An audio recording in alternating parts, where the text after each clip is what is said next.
Bill, you've done a lot of work in the for-profit education sector.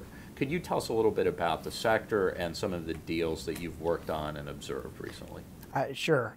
It's been an active sector in my experience, but only more recently so. For a period of time recently, there were some federal regulations called the gainful employment rules that were coming out in Washington that were really an overhang on the industry. These were rules that effectively required there to be a certain graduation rate for students in connection with receiving federal grant money, which is obviously important for these schools to operate. And there was uncertainty about what these regulations would look like, and that uncertainty really brought the space really to a halt from a deal-making activity standpoint until this past summer, where proposed regulations were released, which frankly weren't quite as bad as folks in the industry were expecting. And now that there was certainty in that regard, the deal-making has started up again. And what is the outlook for this sector in the months and years ahead? I think it's quite active on both sides that we've been speaking of. On the for-profit education side, like I said, now that these gainful employment rules are more in focus, it really does take a lot of the uncertainty out of the space,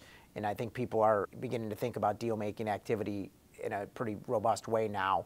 And on the services side, my experience, this is a very active space. I think it attracts private equity money because it's a relatively stable cash flow business. School districts and other governments are going to have money to educate their children. Budgets are down, but there will always be money to purchase and take the next advancement. And so I think that has been attractive to the space, and I think it will continue to be.